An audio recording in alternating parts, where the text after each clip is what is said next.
Welcome to Loading the Bar with physical training experts Parker McBride and Matt Wasco. Our Fit Lifestyle podcast covers the science of nutrition and fitness, together with the challenges we all face to be disciplined. We'll guide you through the minefields of fads and gimmicks and all manner of BS that tempt us in today's fitness world. Ready to begin? Then let's start loading the bar. Welcome back, everybody, to the Loading the Bar podcast. Parker McBride here, joined as always by Matt Wasco. We are coming to you guys, as always, from beautiful Lee Summit, Missouri. How's it going today, Matt? It's good. Got my workout in today. We're doing a strength challenge at the gym, so you'll be excited. I'm hitting the legs hard. Ooh, hitting legs. I hit some legs this morning. Yeah. I've been saving them for Saturdays because when I have the most time. So, I got that knee injury like a little over a year ago. Yeah. And so been kind of moving into legs slowly. And now, so starting to do deadlifts. That's something you never saw me do when you were there, except for trap bar, but straight bar. So I've been doing straight bar deadlift, doing a lot more back squat, and knees feeling okay.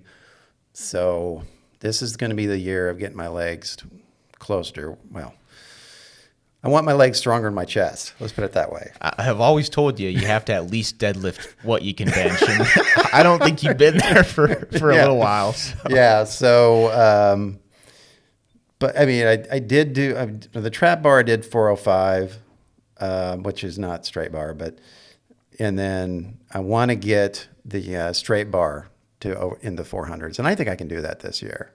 Yeah. So that's doable. Yeah, and I mean, I did. I think I did a 315, and I just did it once, but it wasn't that hard, straight bar. So anyway, I'm just slowly working that in, and every week. So I'm going to be hitting legs and deadlift and back squat pretty hard here in the next 6 weeks. And it just kind of worked into this strength challenge that we're doing here at the gym. Are you still focused on your bench? Oh, yeah.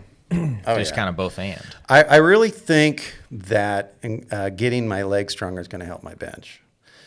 Yes. Because when I hit about 350, 355 is where my butt's starting to come up.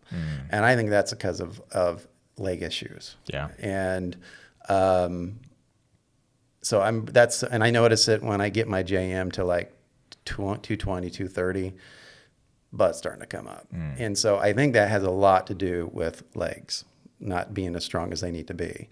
So been really focusing on getting my legs stronger to help hold me on that bench. And I think when I can hold myself down, that's when the bench is going to go up a little bit more. So continually working on little bit pieces of the puzzle, so to say. Yeah. Well, I'll be really interested to hear your findings after some hard leg training, see if it helps your bench, because you hadn't been doing hard leg training for a while. No, but definitely doing hard leg training now. Good.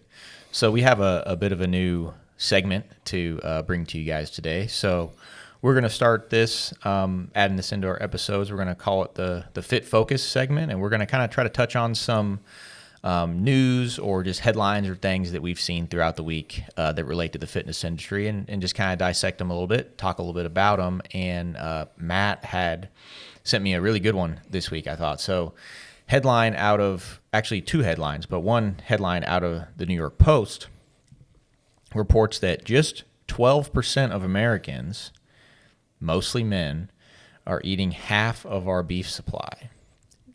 I found that both revealing and surprising at the same time. Yeah. I think that is indicative of a concerted effort to demonize meat over the last several decades. And, and pushing, a vegan diet. So the attack on red meat and it being bad for you, and that you can get all your nutrients outside of meat, I think that's a sign of that. And I don't know what your take is on it, but I just find those are, from a layman's view, that's what I think is indicative of here. I would say that's very true. And what this headline suggests to me is that, that small percentage of Americans that are eating half the beef. So there's a very small percentage of people that are eating a lot of beef. Yes. And then most everyone else is eating a very small amount. Right. And that's just interesting. There's not a lot of in between. Doesn't sound like based on that headline. Right. And because if you believe what we're told about how much beef you should either eat none or you should eat very, very little. They treat it almost like smoking cigarettes or something. It's like, oh, you shouldn't ever eat it. If you do, just very little. But then you have a certain percentage of people like us who just say, we're just going to eat as much as we want or even as much as we can. So yeah, and I think that a lot of our female compadres in the gym get stuck in the mindset of, I got to have this well-balanced, vegetables, fruits, meats, fish, breads, very well balanced. And there's some, if you did do that, there's some, you're not in danger, so to say. But, there is a competing view out there that if you ate red meat and dairy all the time, you'd be healthy, right? And then, but there's a mindset that, oh, you can't do that.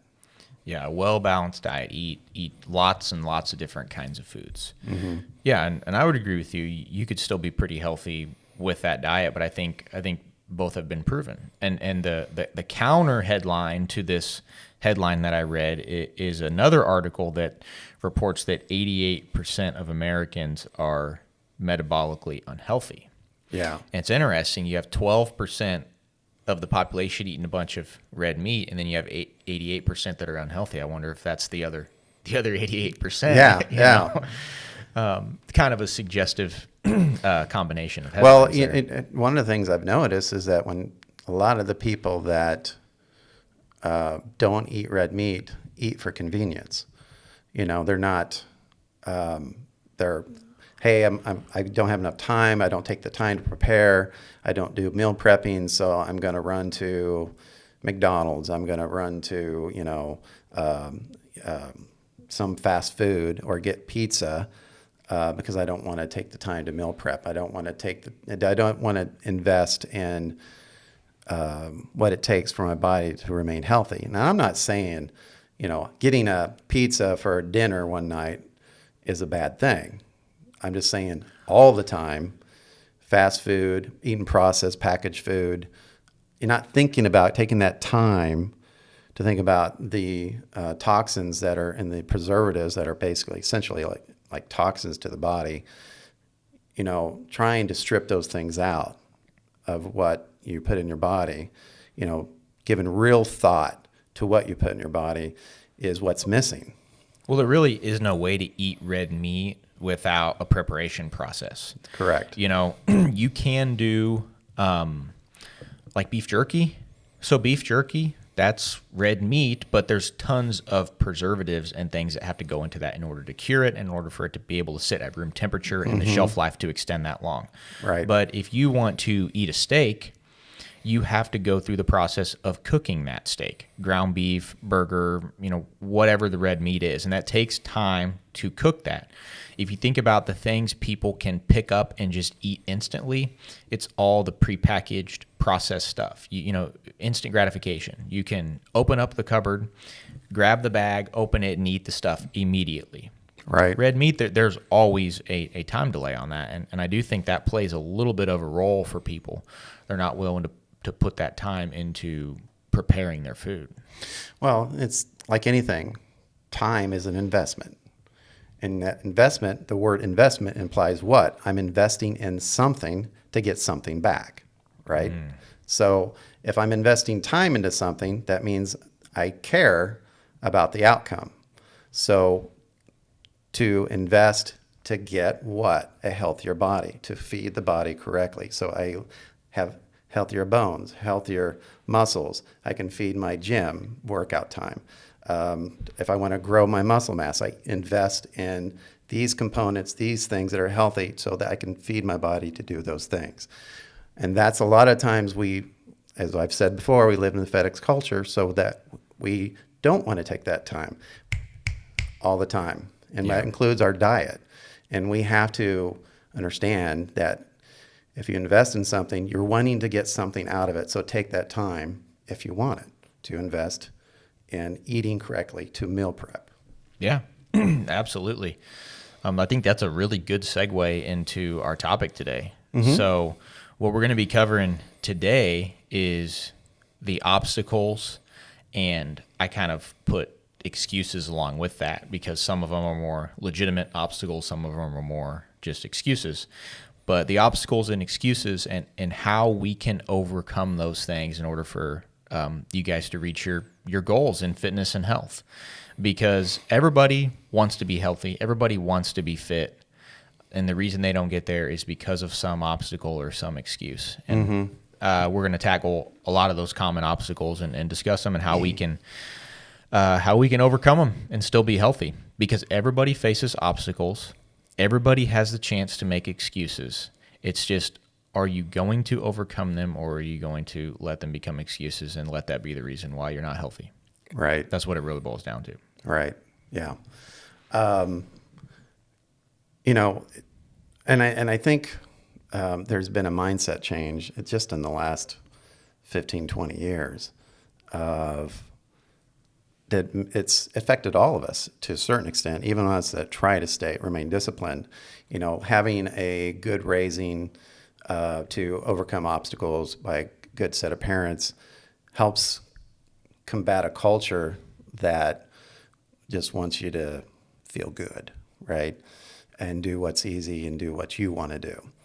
And I think because of that, when we have that quote unquote dragon pop up in our life that throws our workout schedule off, our diet off, or and a lot of times the dragon's there because of choice.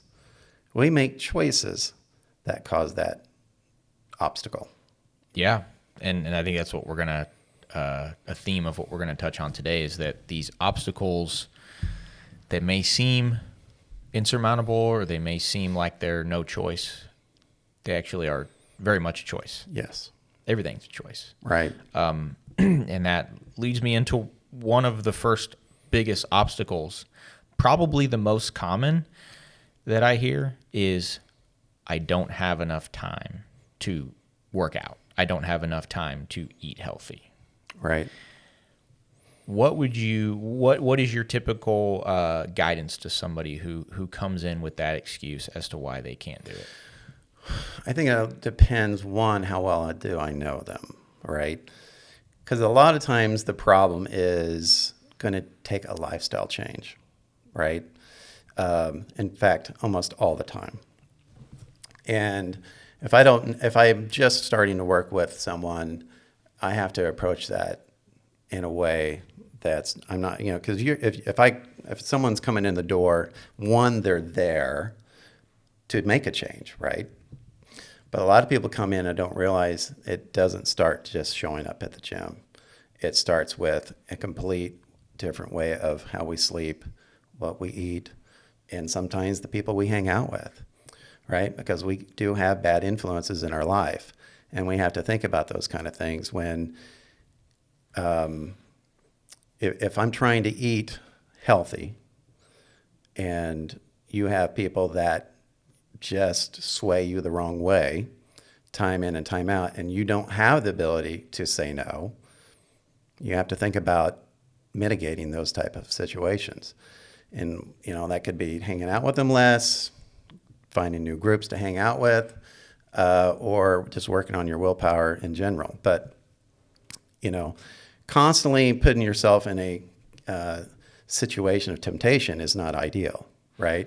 So if you are in that's probably the first level, is if I have someone that says, hey, I'm going out all the time and they always have that great cake or that that beautiful big pasta that I want to eat, and it's loaded with, calories, and it always blows my carbs out of the water, whatever. If you're eating out all the time, then you can start with a new person and say, well, we need to mitigate those situations. Find options to invest in meal prepping and don't go out as much. It depends on every single person. If they've been around a while and you've developed a pretty strong bond with them, you'd be a little more bold. So they, at that point, they realize that your advice is coming from a place of care. Well, everybody has the same 24 hours in the day. Right. That's always kind of what I've thought. So you're right. You can spend it going out, partying, hanging out with friends, whatever it is that takes up your time. One of the biggest culprits nowadays is the internet and social media and phone usage. Mm-hmm. So I would love to do an experiment with somebody where they said, I don't have enough time to work out or do my meal prep or something, and say, okay, let's add up how much time you've spent on social media today and see if that's enough time to get a good workout in or get some meal prepping done or cook your food correctly. Because I would estimate if you did an audit, you sat down and you had a report of what somebody did the entire day, you could find that hour to work out. There's 24 hours. Yeah. If you're getting a good night's sleep, you're sleeping for 8 of them. Right. Some people work more than others, but a traditional 8-hour workday still leaves 8 more hours. There's an app on your phone that tells you exactly how long you've been on every single app. Okay. That's, like the settings. Yeah, the settings of and I don't know about the Android, but I'm sure it's there. But you can go on your phone at any one point and it'll tell you exactly how long you've been on every app. Mm-hmm. Okay. So if you're on Instagram for 4 hours a day, you don't need to be on there 4 hours a day, right? No. If you have a business and you're monitoring or posting or stuff like that, even with that, maybe an hour or 2 a day, right? Now, I'm not a social media expert, so if there's a social media expert telling me I'm wrong, please call in or email us and tell us that's not correct. But what I'm saying, I think the point is that we spend a lot of time on social media, and a lot of our members do, and I've fallen victim to it as well. I'm not going to act like I'm higher and mighty than anybody else, but I still get meal prepping in, right? So that's because I give it the level of priority that is necessary for me to achieve my goals. I'm 57 years old and doing some things that most 57-year-olds don't do. And it's not because I'm a special person. That's because I've given myself priorities to attain these goals. Everything stays in the right order. That's correct. I think that's absolutely the key to the time issue is where are your priorities? What comes first? Because you absolutely have the time for it. It's just what is in the right order. I remember growing up hearing like my dad say that. So he would say, I don't have enough time for this or for that. And it was always for something that I come to find out later on. I'm like, yeah, that thing was kind of stupid or kind of pointless. But he always did have time for the important things. And so it's because I always thought, well, yeah, everyone has time for this. Like, why can't you do this silly thing or whatever? Mm-hmm. But then, he would always make sure the important things and the things the high priority things got done. And so, there are plenty of things that you're not going to have time for. There are lots of things that I would like to do that I don't have time for because we all do only have the 24 hours in the day. But the things that I put the high priority on, those things get done. And those things are the important things. And so tell yourself, if what you get done every day is your social media or you're, lounging around watching TV, whatever it is, but you don't get done the working out, the meal prepping, eating healthy, time with your family, time with God, whatever it is, then you need a reorganization of your priorities. Yes, and a constant management of them, right? I find it, I constantly have to continually work on keeping those priorities straight, okay? And then that comes to the next level. Why should anything be a priority? And I'm going to make the contention that a priority is something that gives you benefits your soul, it benefits your family, it benefits your job, it benefits your health. Okay, that should be reason to give something priority, right? Enjoyment, relaxation, time with self, just kind of being a lazy bum sitting on the couch, looking at your phone for hours at a time. What is that benefiting you? Yes, we need downtime. I'm not displaying that. We need to relax.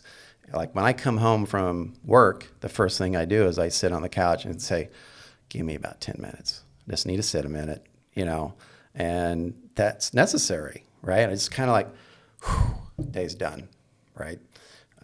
Maybe decompress, and I'll spend a little time talking to my daughter. We might watch one show of her choice, or that we both like, and then, so that's like 30 minutes, and then I'm up doing my next thing.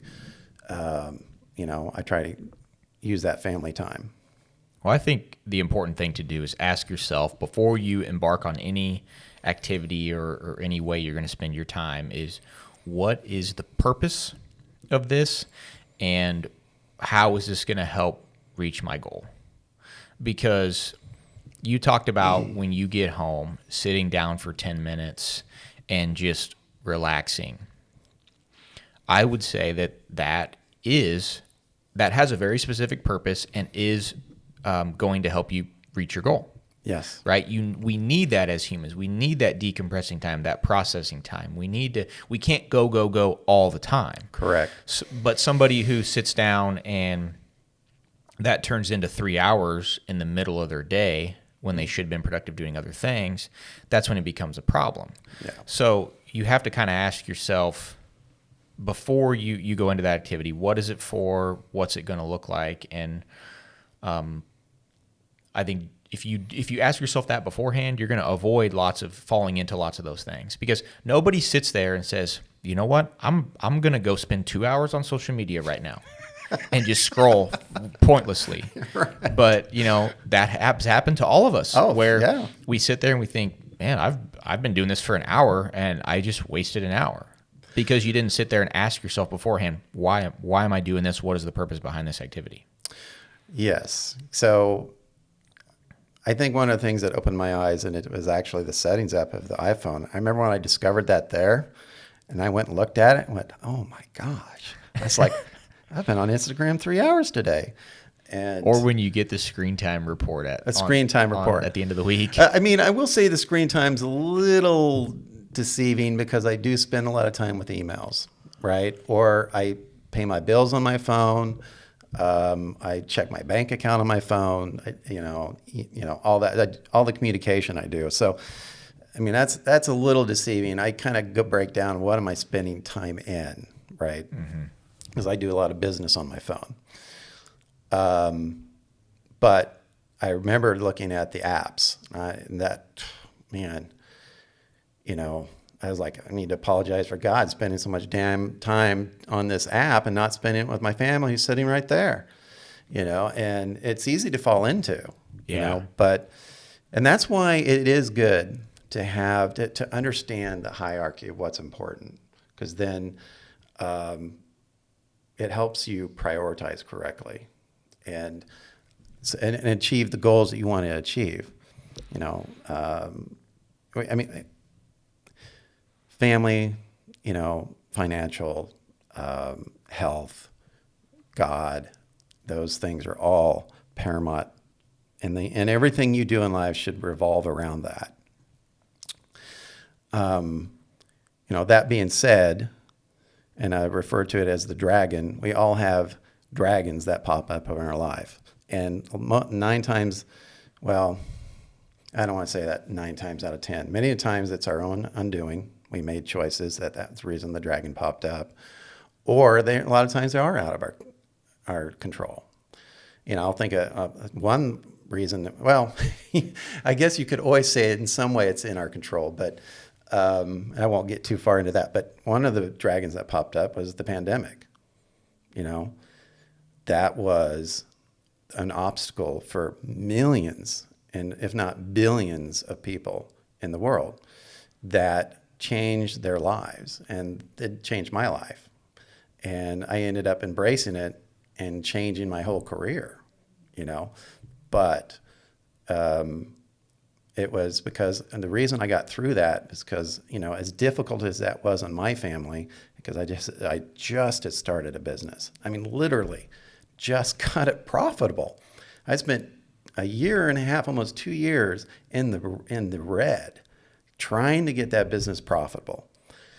And I had 2 months that I was going to have in the black for the first time. And we just landed a really big client. The governor shuts down the state. I lost every ounce of that billable that was going to come in the next 2 months, every one of them.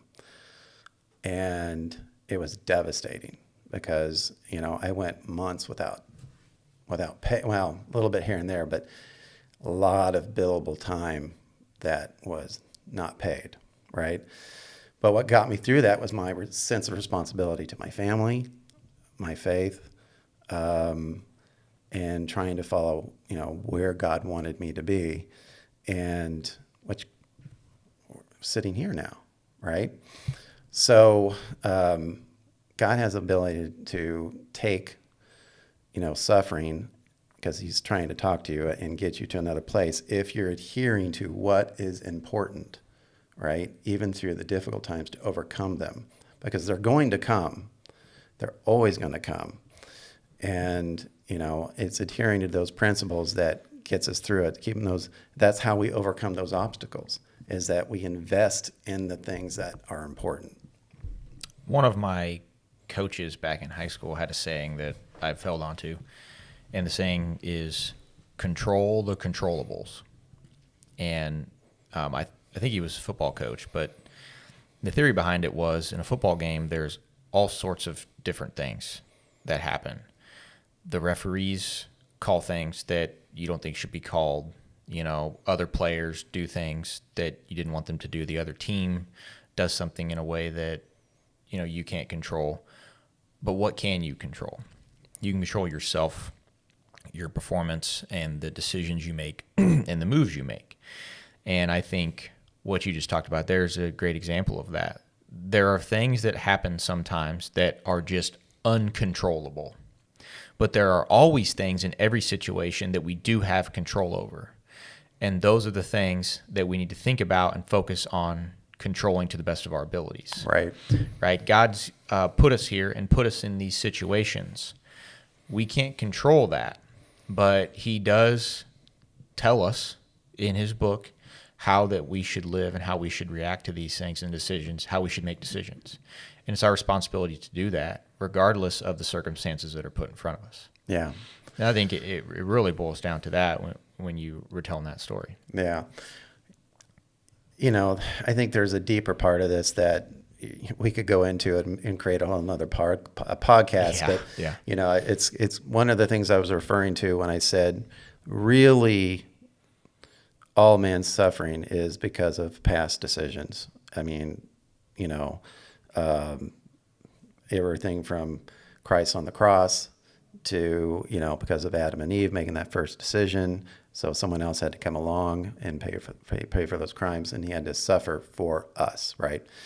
To the pandemic, for decades, we've been kind of asleep at the wheel, allowing certain people in power that made those decisions because we voted and made decisions that put those people in power, So now children who were being raised now haven't vote those people in.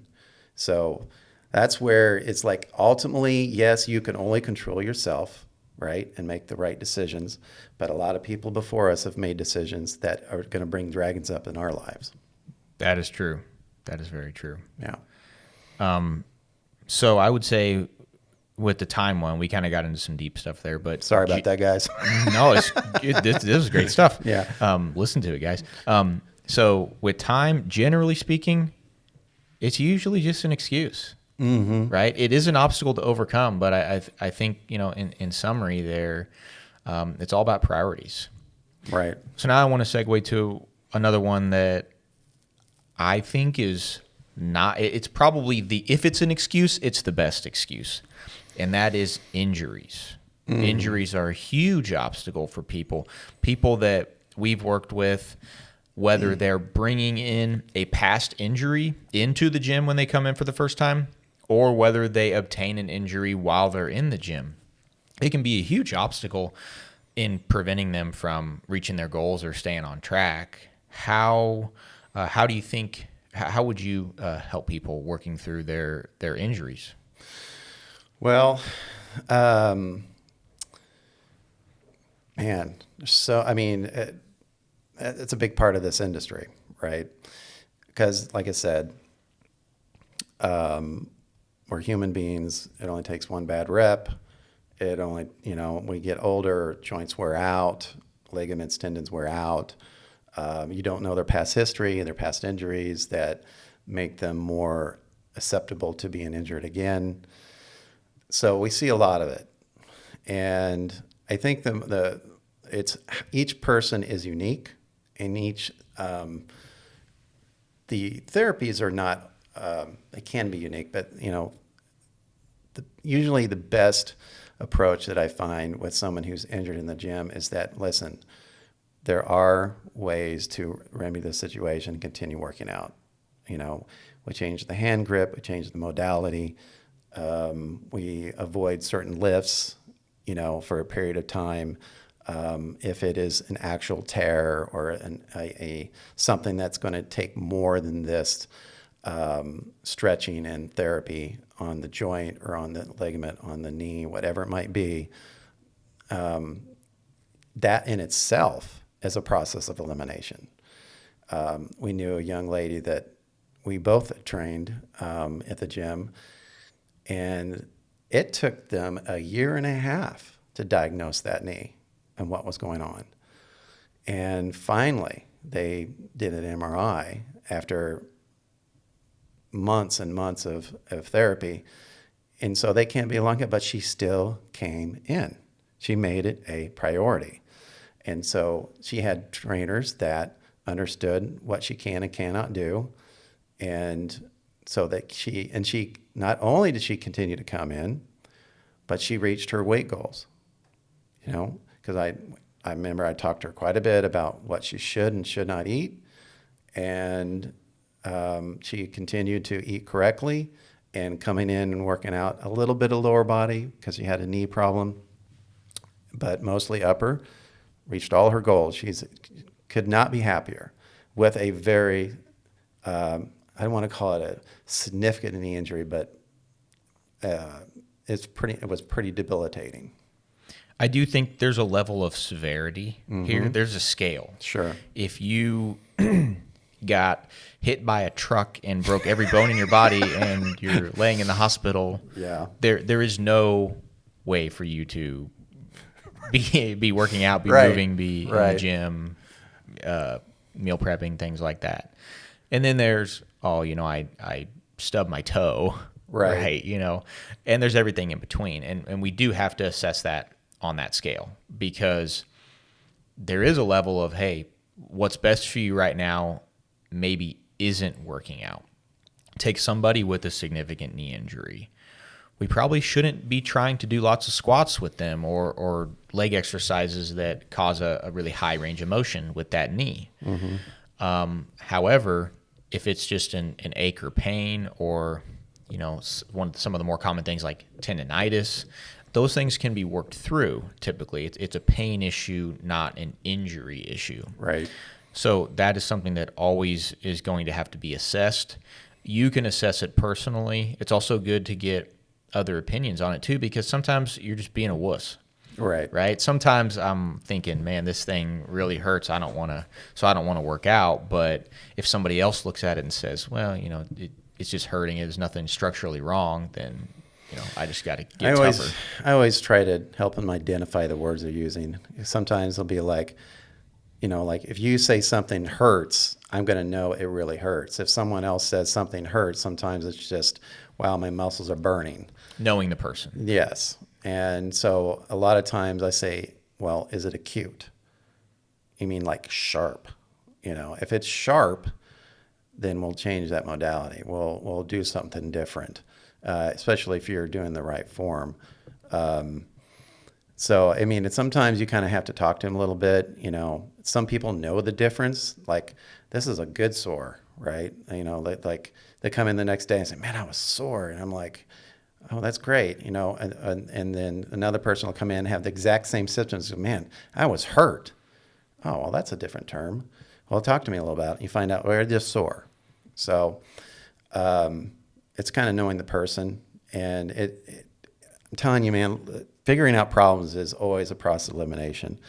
And, trying different movements, different modalities, changing their form, into a safer setup. I mean, we just had someone in the gym during the strength training that, just looked really uncomfortable going down on squat. So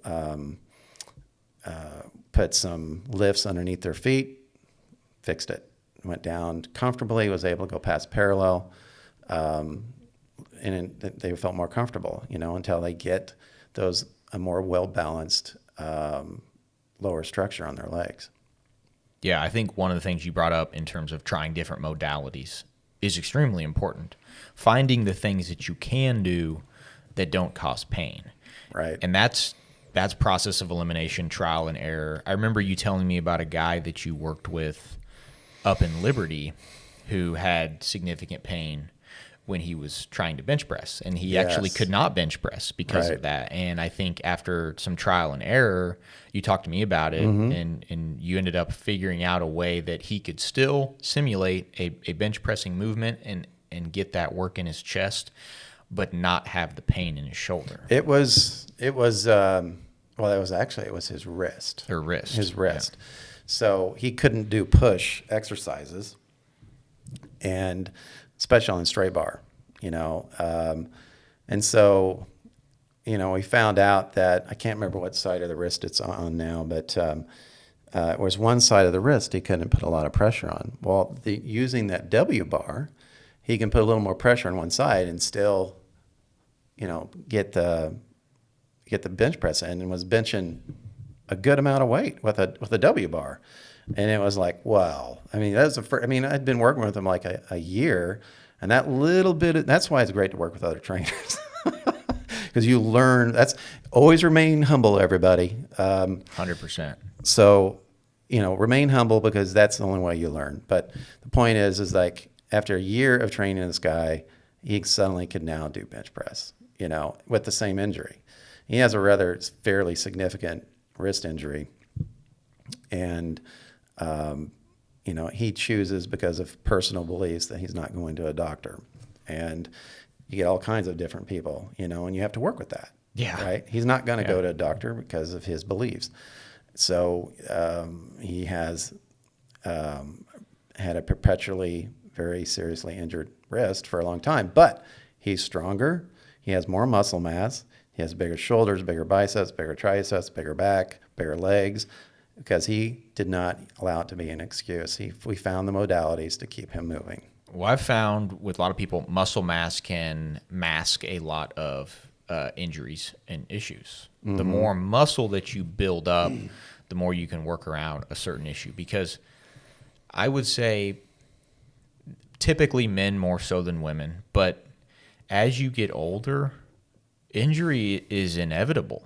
You're going to have injuries. You're going to have things that just start bothering you and don't really go away, and they get worse and worse, and you're going to find yourself by the time you're in your 40s, 50s, 60s that you just have some nagging things that you have to deal with. And a lot of people do let that become an excuse, and then they quit moving, exercising, working out, and they don't do it anymore, and then they lose muscle mass. They degrade in their physical condition, and they get to the point where they can do very little physically by the time they're 70. Right. And they whittle away, and they eventually die. Right. And it's all because they let the aches and pains become an excuse. And that's one of the things that I don't want to see for people. I want to help older people find ways to work through those pains, because I get it. If something really hurts and it is really painful for you, and you're not able to fix it, or you don't want to fix it, or what there's a extensive process involved of fixing it, you don't want to be forced to be in pain. So if someone's coming into the gym and you tell them you have to do this exercise and you have to do it in this way, and then they get pain and they say, this hurts. You figure out why it hurts. You figure out where it hurts. It's because of an injury. And you tell them, no, you have to do it anyway. They're going to leave. They don't want to be in pain every day. Right. So that's why the key is figuring out, okay, how can we still get the benefit of building this muscle in this area without the pain? Yeah. And then they're going to keep doing it, and they're going to have the muscle. They're going to continue to be able to move, and they're going to hopefully be able to stay active a lot longer into their life. Well, I think that's why it's real important to work with the best, right? So, and train with the best, work with the best. Always try to work with someone that is, in my opinion, a level above you, and because you will continually learn, right? And what that does for you, it allows you to be a better trainer and see those kind of things, because I've trained with you, I've trained with Ryan, I'm training with some good trainers now. And I always remain humble because I'm able to see they've had experiences. I need to pull upon those experiences. And, it allows you to see a person's soreness, injury, whatever going on, and correctly move forward so they continue exercising. Well, you never want to be the smartest person in the room. Right. I've always heard that. I always believed that. It's kind of like the guy who, I heard a story one time. This guy was into working out, and he went to this gym in some really small town, and he was the strongest guy in the gym. And I can't remember exactly what the numbers were, but it was something like, say he benched 300. Mm-hmm. And he thought, and everybody in that little small gym, this was back before internet and stuff, but everybody in that little small gym would all go to him for advice because he was the strongest one in that gym. But little did they know, at the same time, there are people, probably far across the country, people in other gyms, other areas, who are a lot stronger and know a lot more than that guy. So that guy moves, ends up in a much more populated area, going to a gym where all of a sudden he's nowhere near the strongest guy in the gym anymore. So he's asking other people what to do. And so it's all relative, right? And it's all about who you're putting yourself around to what you figure out. And yeah, if you're getting your advice from somebody who's maybe one step above you, but only one step above you instead of 5 or 6 steps above you, then maybe you're not getting the best information. That's the good thing about having the access we have today to the internet. We can communicate with anybody, in theory, around the whole world if they have internet access. And so we can get advice, and we can talk to, and we can listen to the best of the best about any topic in order to get that information. We no longer have to rely on just the strongest guy in our local gym, right? Like they used to. Right. Yeah, I think that, and this all boils back to why it's important to be around people that know more than you, that can lift more than you, that have more knowledge than you. And important is the reason that you want to surround yourself like that is, what does it help you overcome? Obstacles. So it's all contingent on making sure that you continually learn. Because every obstacle that you are facing, somebody else has already faced it and somebody else has already overcame it. That's right. Guarantee it. And if you can find one of those people that's already overcame it, not only is that going to give you some hope because they can say, hey, I've already done it, I've already made it through, but they can give you advice too, and you can learn about the best way to overcome it. And that's why trainers are really cool, because all the trainers have had injuries. And a lot of the trainers I know all can do some fairly significant things. And they can do some things that you're like, wow, that's impressive. And because they can do those things, you don't get there without some roadblocks, some obstacles. It took obstacles to get to where they get past to do what they're doing. So use your trainers because they have a lot of experience in why they got there. Absolutely. So injuries, I would say we would conclude they're a pretty valid excuse, but it depends on the severity. Sure. And definitely seek some expertise because there may be some ways to work through it and still get some really good work in. Because what you can do, you need to keep doing. Yeah. One person that's I can think of that is really good at that is we both know her. It's Aubrey. And I don't know what it is, but doors and hard things are very attracted to her feet. She's injured her foot so many times that, but she still comes and she's there religiously, She doesn't allow that to be like, oh, I can't do leg day. She could smash her toe. She has a broken toe right now. She's still doing leg stuff, and I'm not saying you push through to where you rip your toe off, but I'm just saying that she doesn't allow excuses, and she takes the necessary precautions to keep moving forward.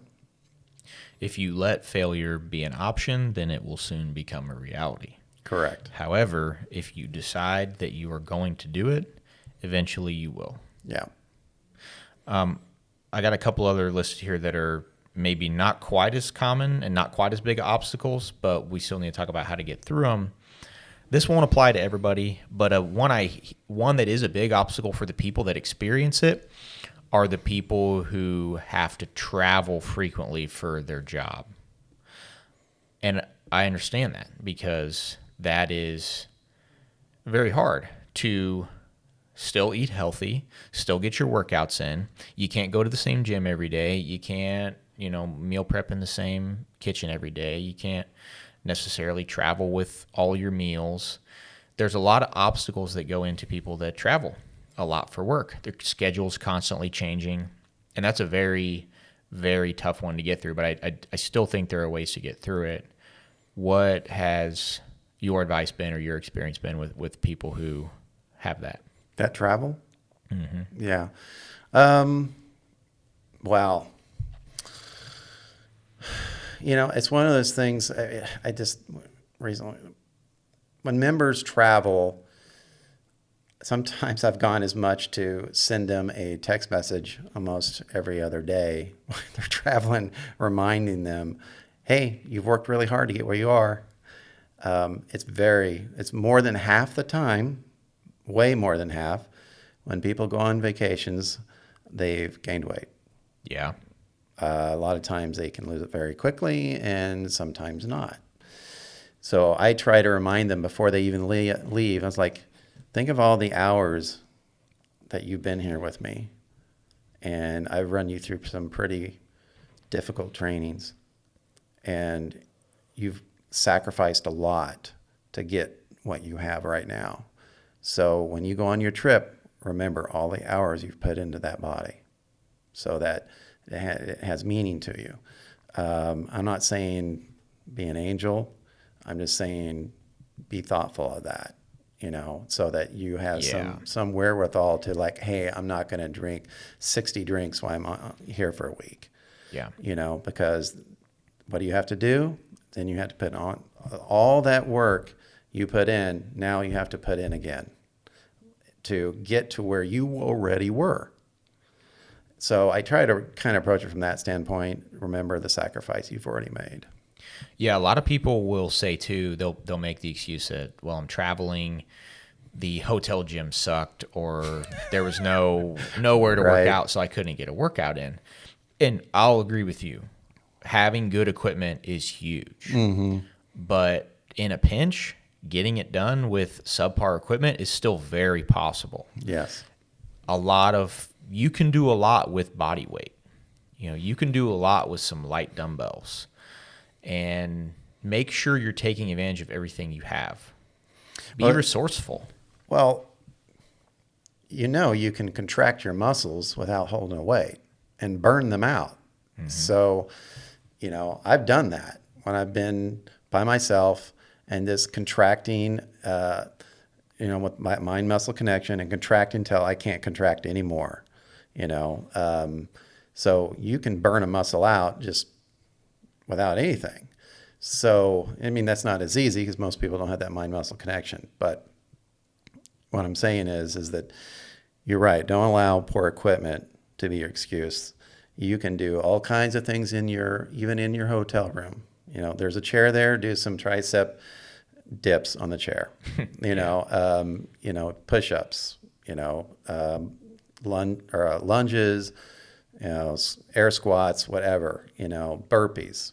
Something to keep it going. And that I try to get people to remind them is that, yes, it's nice to relax and not do anything, but remember there's a price to that. If you do a little bit of something, make sure control your eating.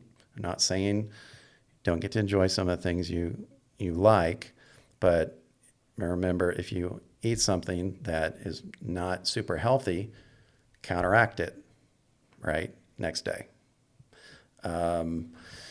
Just in moderation, try to enjoy your week, but you know how painful it is when you come back and you've gone up 8 pounds. It's almost self-regulating. If you think about that, you regulate yourself. You think, oh, when I come back, I'm 8 pounds heavier. Crap. Now this is going to suck.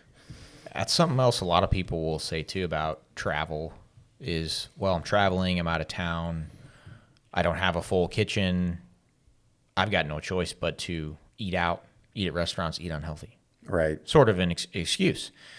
And that's another thing about being resourceful. Most hotel rooms have a microwave or have where you have access to a microwave. I don't like microwaves by any means, but you can get some hot food. You can get some basic things cooked, warmed up. You can go to grocery stores that are close by. I remember my brother-in-law telling stories about going out of town for work, and he would go buy one of those disposable charcoal grills, and he would go buy like a steak from the grocery store, and he'd go sit outside the hotel and he would like grill himself a steak. It can be done. Yeah, it can definitely be done. And frankly, I like the challenge. When I travel, I enjoy the preparation. There's something for me. I enjoy the preparation. Okay, I am going on a 5-day vacation, so I need to the week or 2 weeks before I go and get all the food necessary that I'm going to need. I just did it for last Thanksgiving, right? So I'll take that last Thanksgiving. Before I left, I made sure all the protein I needed was ready to go. I meal prepped for myself for those 5-6 days I was there every day. And I got all my protein in, planning in Turkey Day, because I knew I was going to eat a lot of turkey. And I hit my 200 plus protein grams every day, right? I also made a call to the local gym. If there's not, well, I train at Anytime Fitness, so I can go to Anytime Fitness anywhere. But if I go to a city that doesn't have an Anytime Fitness, then I call ahead, make the arrangements, make sure that I can pay a day pass or a week pass so I have access to a gym, and I go every morning. So I make the necessary preparations that I can, and when I'm there, I'm hanging out with family, and it's 10 o'clock. They're still up talking. I go ahead and go to bed because I know I'm getting up at 5 a.m., right? So it's that mindset and priorities, even on vacation. You know what? I felt great, and I had a great time with family. I don't feel like I lost anything. And all it took was some planning, some preparation. Yeah. There you go. And not letting it be an excuse. Exactly. It's simple as it gets, guys. Don't let it be an excuse. That's right. Last one here that is a pretty legitimate excuse too if you're in that situation. A lot of younger people go through this, but it's too expensive to, have a personal trainer or to buy the right food to eat healthy. And that's a very legitimate excuse. But there's always a way to overcome it. What is your advice to people in that situation where finances are maybe the issue that is allowing them to not reach their goals?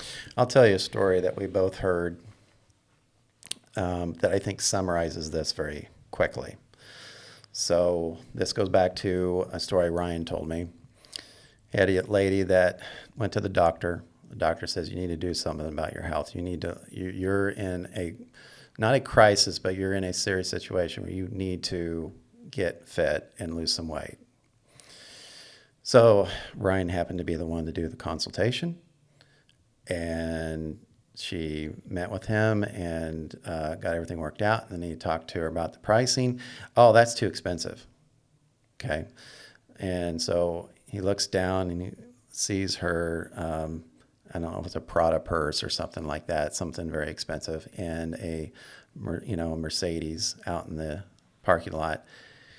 And he was bold. And he says, I think you need to re-examine your priorities, and that summarized everything for me, is that we tend to spend money on things that don't have the value of good health. Your health is worth, I can't even give you a price tag. It's so high. You're either going to pay for your health now, or you're going to pay for it later in a much more diminished, for not as good results, right? If you're paying for your health later in life because you didn't take care of your health earlier in life, it's not going to be the returns you want. So remember that we spend a lot of money on things that has nothing to do with our health or our well-being. And that we should, when you have bills free up, let's say right now you're tight with money. And I've used this with the people I train that say, oh, this is really expensive. And I'll say, okay, well, say that, I can't afford this. And so I'll tell them, as bills free up, you pay something off, think of your health first. Think of your health first, because that is an investment that will pay dividends well into the end of your life. Because we've talked about this in previous podcasts, that the healthier you are, the more effective you are, the more productive you are, and for a longer period of time. So that's the approach I use, is that I understand, but think about investing in your health as you go forward. Well, specifically when you think about food, I would be interested to see somebody who says it's too expensive to buy the healthy food. How much do they spend eating out? Mm-hmm. Because if you eat out, for two people to go eat out, that could easily be $50. If you save that $50 and you go to the grocery store and you buy $50 worth of healthy food, you can feed yourself a lot more than one meal. Right. If you just cut back on how much you eat out, you'll have plenty of money to buy the good quality healthy food that you need. Well, I've been meal prepping a while now.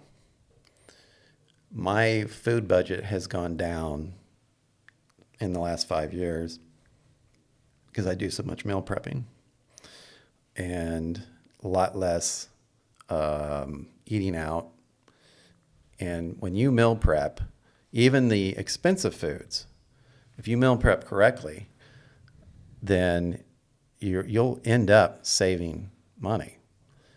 People don't realize that, healthy food is so expensive. And I'm not talking about buying the prepackaged stuff. I'm talking about when you actually meal prep, your cost per unit of a steak or a chicken, your investment now is in the time, not in the money it took to remove that bridge of time, right? Instead of me going to Chick-fil-A, which is already done, I invested my time and got a better quality product for less money. So again, investment in what? A healthier product for the benefits that a healthier product gives you. Absolutely. There are ways around it, guys. It's a necessary investment. Mm-hmm. So if you think you can't afford it, look at your budget. Yeah, dive deep into it. See what you're spending on that isn't aligned with your priorities and isn't aligned with what you want, and you'll find enough money to be able to take care of your health the way that you should. Even on a shoestring budget, right? Let's say things are really tight, and I get that. I've been in very tight situations, but if you once you get in those situations, you start removing Hulu, Netflix, start removing some of those things. Maybe instead of having 10 different streaming channels, you have one.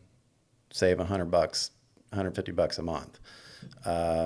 Instead of having, or just sell the TV. Yeah. Get a little more radical. Get a little more radical. I mean, I understand that some people that seems like a crime, but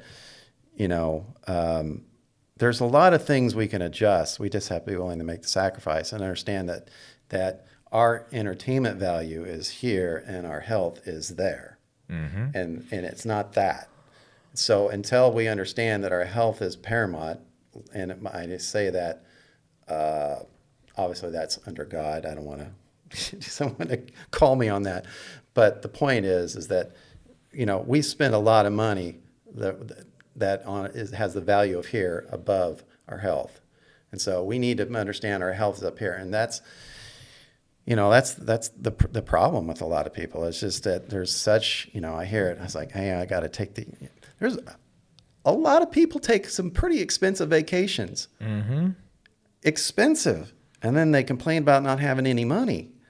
And I'm thinking, wow, you're having trouble paying that bill and you just took a $2,000 trip, for a weekend, and now you're complaining about not having any money. Sometimes you have to learn to make some sacrifices and to make sure, you can decompress in other ways. You can still have enjoyment in your hometown. You can still find rest in your hometown. It doesn't always have to be in the Bahamas. So that's the other side of things, is that priorities. What are we spending our money on?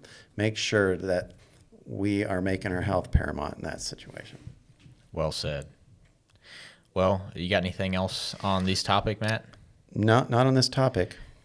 We do have an exciting announcement to make. 2 weeks ago, we had a guest on. We had Brian Keller on the podcast. Fantastic episode. If you guys haven't listened to it, go back listen and listen to it. It's really good.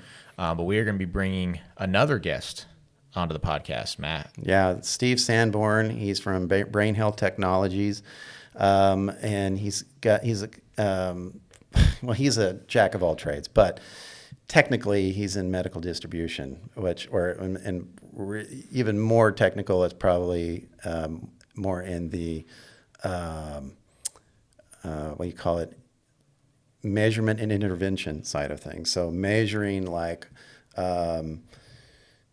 brain waves, and then offering interventions like certain, if you have something going on in your what do they call it? Electricity in the brain. There's another word for it. He'll know the words. Yeah, he'll know the words. He's going to be able to talk about this. He's the expert on this. But the point is that he connects, what's going on in our physiology in our brain and the neuroscience of that to how we function in our whole body, how it affects our whole body, because everything starts here. And then he also has something both of us have used, which is the NeuroSuit, which we've both found very effective. And he distributes that, and he has some new products he's distributing now. So he'll be a fascinating person to have on and listen to for the next podcast. We also have a couple other guests coming on 3 weeks from now, or 4 weeks, 3 weeks, 4 weeks from now. Mm-hmm. So we can start and fill up the plate of guests. Yep, we're trying to keep you guys with lots of interesting topics and things, and bringing on some people that have some interesting perspectives that deviate a little bit from just me and Matt's opinions. You guys have had 10 episodes now of our opinions, so we're going to try to get you guys some some real good information, real good knowledge, and help you guys continue to learn about how to optimize your health and fitness. Well, got anything else to add, Matt? No, everyone have a great week, and we'll see you next week. All right, see you guys. Hey, look at you. You've completed another milestone by finishing this episode of Loading the Bar. Your future self thanks you profusely. Loading the Bar is podcasted from Kansas City, Missouri. Email us at cpt.kansascity@gmail.com. Forge ahead and share your progress. And we'll see you back here for another episode of Loading the Bar.